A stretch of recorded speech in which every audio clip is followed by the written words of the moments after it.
오늘 이 얘기는 이 사사에 대한 이야기입니다.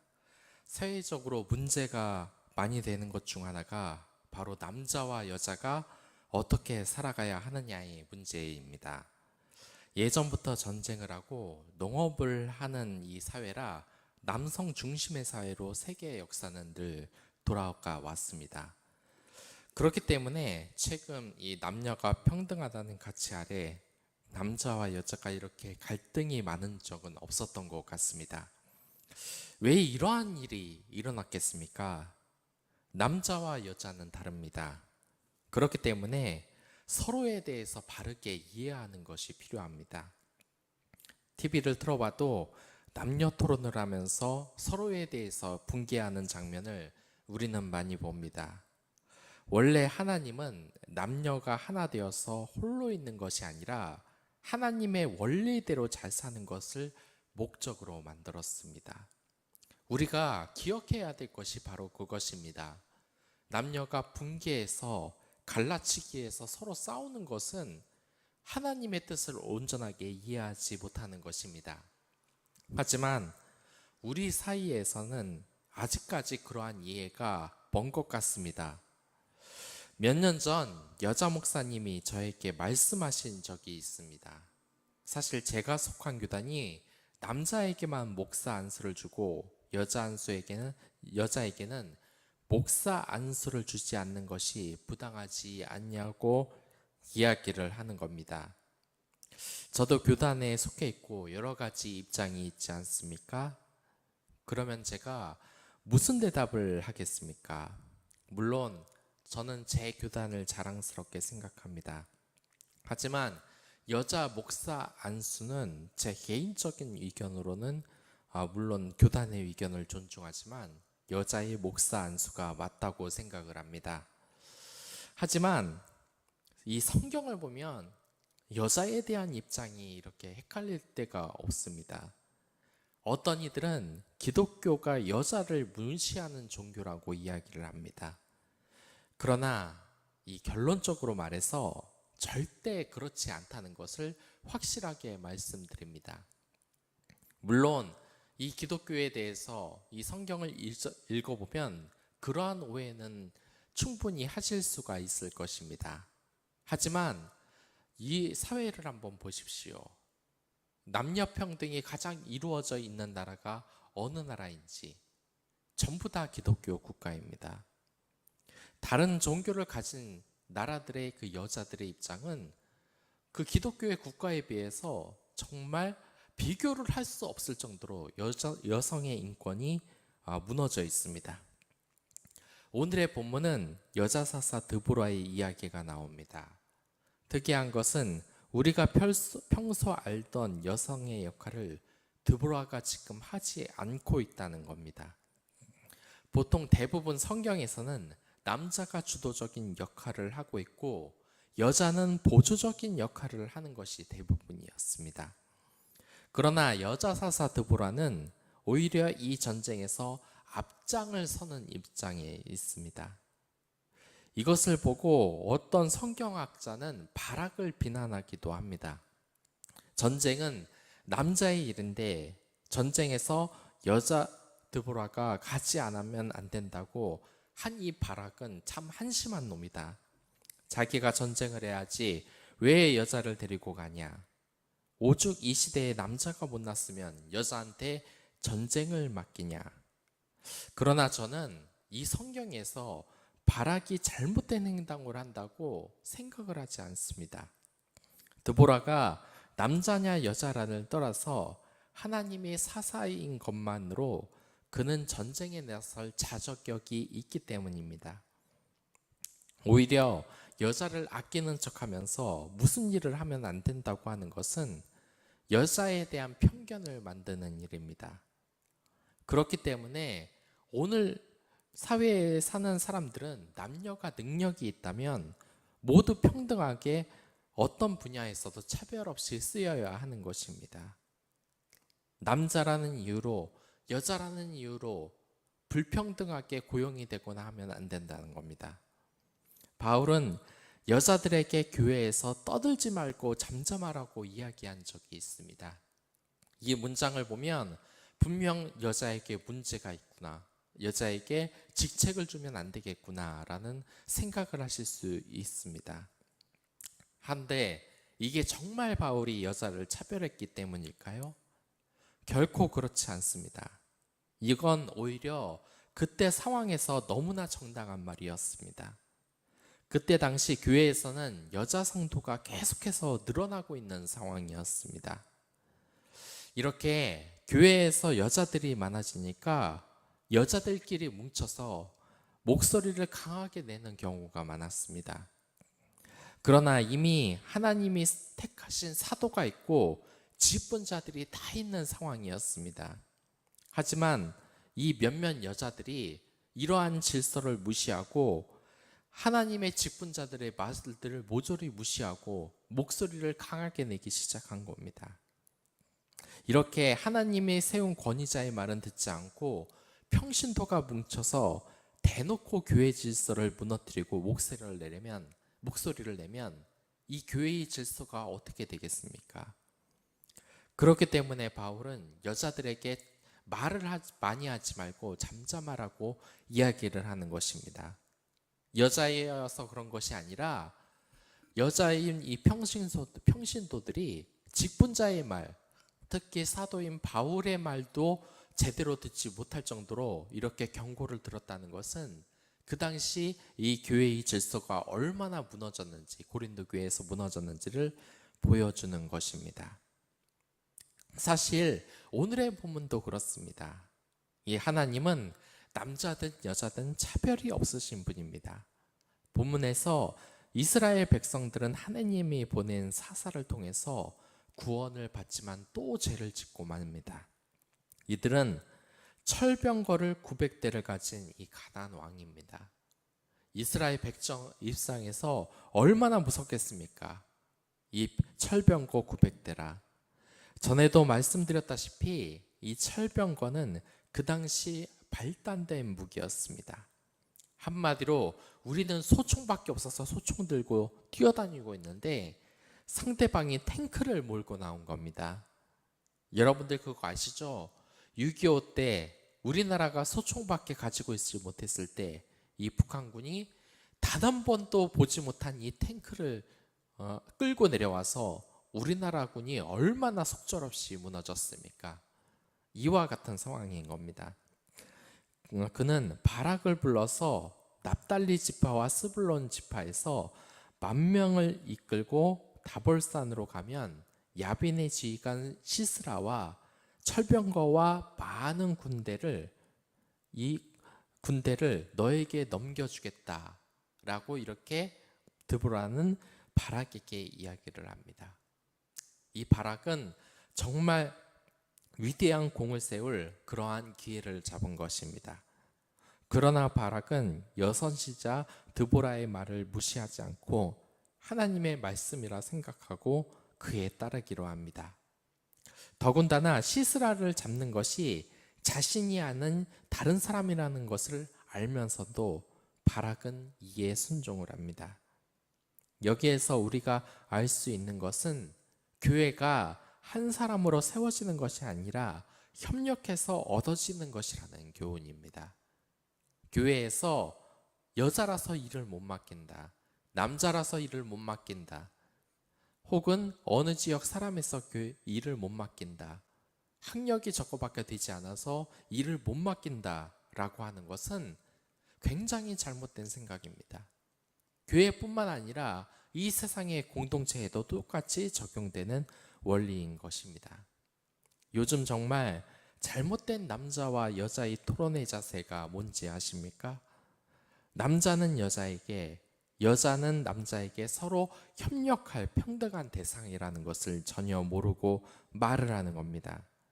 하나님은 남녀가 협력하여 가정을 이루고 하나가 되라고 말씀을 하십니다. 그런데 요즘 TV를 많이 보면 남녀 갈등을 부추기는 사람들이 많이 늘어났음을 알게 됩니다. 남자가 우월하다, 여자가 우월하다고 자신의 입장만 말하지 남녀가 협력하여 살 수 있다는 성경적 가르침은 조금도 없습니다. 하나님이 여러분을 남자로 만든 것도 여자로 만든 것도 분명히 그 이유가 있는 겁니다. 그리고 상대방을 대하는 자세는 항상 존중이 있어야 합니다. 특히 바락이 적장인 시스라를 잡을 수 있는 기회가 자신에게 주어지지 않고 여자에게 주어짐에도 불구하고 협력을 한 것은 하나님이 남자든 여자든 세운 사람이면 따르고 순종해야 하는 것을 알기 때문인 것입니다. 어제는 왼손잡이 사사가 나왔는데 오늘은 여자 사사가 나왔습니다. 하나님은 모든 사람을 평등하게 지으신 것입니다. 그러나 주의해야 할 점이 있습니다. 하나님은 약자라고 할지라도 부당하게 이익을 취하거나 하는 일에 대해서 늘 경고를 하셨습니다. 약자들에게는 늘 그러한 것이 있습니다. 분노를 항상 폭발시키려고 합니다. 여자가 잘하면, 또한 못하는 지역에서 누가 나오면, 흑인이 잘하면, 또한 다인종 국가에서 동양인이 하나 잘하면 그때 분노를 하면서 이것을 가지고 우리 여자도 할 수 있다, 우리 흑인도 할 수 있다, 우리 동양인도 할 수 있다, 우리 어디 지역 출신도 할 수 있다, 학력이 없는 사람도 할 수 있다라면서 지나치게 분노의 목소리를 내는 것입니다. 물론 그러한 목소리에 분노가 가는 것은 이해를 합니다. 하지만 그것에 대해서 특별하게 생각할 일도 없고 분노할 일도 없습니다. 실력이 갖추어져 있다면 그러한 사람들은 쓰일 자격이 있는 겁니다. 특히 반대라고 할지라도 그러한 것을 함부로 편들면 안 되는 겁니다. 성경에서는 재판하는 일에 가난한 자라고 함부로 두둔하는 일을 해서는 안 된다고 말씀을 하십니다. 요즘 남녀 평등이 왜 이렇게 비난을 많이 받고 있습니까? 여자들을 제대로 대우하지 못한 남자들 탓도 물론 있습니다. 하지만 그 반대에서 여자들이라고 함부로 두둔하고 이상한 정책을 펼쳐서 남녀가 지금 갈라지지 않았습니까? 여성 전용 지하철을 만들지 않는다느니, 또 공무원들 중에서 여성 할당제를 말하고 있지 않다든지, 이것은 가난한 자라고 함부로 두둔을 하는 겁니다. 진정으로 여성을 위한다면 여성을 위한 평등한 기회를 만들고 그들이 정당하게 실력으로 올라가 남녀가 함께 협력하는 사회를 만들어야 되는 것입니다. 요즘 들어 정치권에서는 자유와 평등의 문제가 늘 대립하고 있습니다. 특히 평등의 문제를 잘못 적용하면 문제가 켜지는 경우가 정말 많습니다. 이러한 평등의 문제가 왜 중요하냐? 이제 우리 교회 공동체에서는 다양한 종류의 사람들이 더욱 많아질 겁니다. 이제 우리나라에 중국 교표가 많아진다는 것은 우리도 모두 알 겁니다. 그리고 다른 나라에서 온 외국인들도 점점 더 많아질 것입니다. 또한 목회자도 남자들이 많았지만 이제 여자 목회자들이 계속 늘어나는 추세입니다. 그런데 이 평등의 개념을 제대로 잡지 못한다. 저 사람은 중국 교포이기 때문에, 중국 아버지 어머니가 있기 때문에 무조건 안 된다. 저 사람은 외국인 출신이기 때문에, 핏줄이기 때문에 무조건 안 된다. 저 사람은 학력이 부족하기 때문에 무조건 안 된다. 저 사람은 여자이기 때문에 무조건 안 된다. 남자이기 때문에 무조건 안 된다고 말하면 우리 사회가 어떻게 되겠습니까? 그렇기에 오늘 이야기를 통해 우리는 교회의 다양한 사람이 모인다는 것을 알아야 하고 이들을 정말 편견 없이 평등하게 대하는 방법을 알아야 하는 것입니다. 또한 이러한 사람들이 모이는 곳에서는 하나님 앞에서 진정한 평등이 뭔지를 고민을 해봐야 되는 것입니다. 정치권에서 말하는 남녀 평등의 문제, 외국인 문제가 이제 교회 안에서도 이야기되어야 할 시점인 것입니다. 특히 조심해야 할 문제는 여러분들 다시 불평등한 사회로 가면 안 된다는 겁니다. 정권을 잡지 못했던 다른 지역의 사람들이 정권을 잡으니까 역차별이 일어나고 이러한 경우가 있어서는 안 된다는 겁니다. 군대든 정치든 직장이든 그 사람이 남자든 여자든 외국인이든 하나님은 똑같이 우리에게 은사를 주신 것을 이 여자 사사 드보라를 통해서 우리는 알 수 있습니다. 그렇기 때문에 남녀 차별, 없고 사회적인 학력 차별, 지역 차별, 인종 차별, 모든 차별이 다 없어져야 하는 것입니다. 하지만 능력도 아니고 단지 소외된 자라는 이유로 그 사람을 특별 대우하는 일도 당연히 조심을 해야 합니다. 최근에 정치권에 수가 적다는 이유로 뽑아주거나 하는 그런 일이 벌어진 사례가 있습니다. 단지 이 국회에서 청년의 숫자가 적다고 아무런 실력도 검증이 안 된 청년이 1급 공무원이 되는 사례가 있었습니다. 이러한 예는 결코 성경적으로 옳지 않습니다. 이건 오히려 사회적인 약자를 기반하고 이 사회적으로 계층 간의 갈등, 이 세대 차이 갈등을 더욱더 불러오는 일이고, 이 청년들이 노력하지 않아도 1급 공무원이 될 수 있다는 불평등한 사상을 퍼뜨리는 일입니다.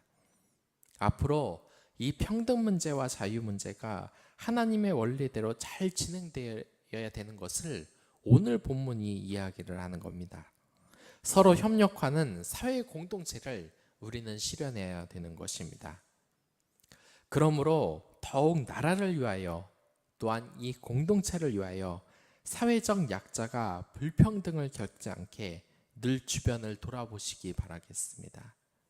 우리가 정말 조심해야 할 것은 이 사사 드보라가 우리의 공동체에서 묻히면 안 된다는 것입니다.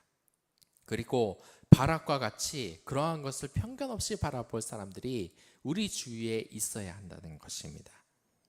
우리가 겉모습에 따라서 남잔지 여잔지, 공부를 잘하는지 못하는지, 어느 지역 출신인지 어느 지역 출신인지, 또한 어떤 인종 출신인지를 보는 것이 아니라 각자의 재능이 무엇인지 알고 그 분야에서 최고로 쓰임받을 이 사람들을 알아보는 것이 바로 하나님께 영광을 돌리며 자신에게 부족한 부분을 채울 수 있는, 또한 주변 사람들에게 항상 감사한 마음을 가지면서 존중할 수 있는 자세인 것입니다. 여러분들, 이 사사 드보라는 하나님의 선택을 받은 자입니다. 이는 우리 교회의 여성들의 역할이 점점점 증대하는 것을 말할 수 있습니다. 이 증가하는 여성의 역할, 이것은 사회적으로도 마찬가지입니다. 여성의 일을 과거처럼 한정해지지 말고 그들의 재능이 발휘될 수 있도록, 그것이 평등한 사회를 만들 수 있도록 다 같이 협력할 수 있기를 바라겠습니다. 오늘 공동체에서 여러분들이 편견을 가진 사람들을 한번 보십시오. 그 사람을 매일 미워하고 얼마나 괴롭혔는지 몰랐다면 그 사람의 새로운 면모를 다시 한번 보시길 간절하게 바라고 원합니다. 또한 이렇게 소외받는 여자가 성공했던 것, 사사로서 이스라엘을 이끌었다는 것은 여러분들, 우리 사회에서 정말 소외되고 이랬던 사람들에 대해, 그리고 그런 사람들에 대해서 편견을 벗어날 필요가 우리가 있다는 겁니다. 그 성공 신화를 쓴 사람 대부분을 살펴보십시오. 그 사람들 위에로 집안 배경이 좋거나 낙하산을 타고 온 사람들은 거의 없습니다. 그러니까 성공 시화로 이렇게 매스미디어에서 나오는 것입니다. 그 사람의 이야기를 들어보면 과거에 얼마나 초라한 모습이었는지 모릅니다. 그에 대한 가능성을 무시한 사람들이 나중에 그 사람을 보면서 놀랍니다. 그래서 제가 말씀드렸죠. 이 결혼의 문제도 마찬가지입니다. 그 사람이 지금 당장 초라하다고 그 사람의 가능성까지 무시하지 마십시오. 그것은 바로 이 사사로서 자격이 있는 드보라가 지금 현재 여자인 것만으로 그 사람의 가능성을 무시하는 것과 같습니다. 언제나 주변 사람들을 편견 없이 그 사람 자체로 어떤 사람인지를 살펴보십시오. 이것이 결혼을 잘하는 법 아니겠습니까? 또한 이것이 공동체에서 진짜 인재를 키우는 방법이 아니겠습니까? 진정한 사람을 알아보는 여러분들이 되시길 바라겠습니다. 이 세상 사람들처럼 배경으로 사람들을 잘못 보는 여러분들이 아니라 오직 하나님의 그 평등함과 그러한 사람들의 편견 없는 눈으로 사람들을 지켜보며 늘 이 세상 모든 사람이 사랑받을 자격이 있다고 보는 여러분들이 되시길 바라겠습니다. 이 세상 사람들을 차별 없이 대하는 이 바라기 자세처럼 이 세상 사람들을 차별 없이 사랑하는 것은 그리스도의 역할입니다. 그 사랑을 오늘도 전하길 바라겠습니다. 그럼 다 같이 기도하도록 하겠습니다.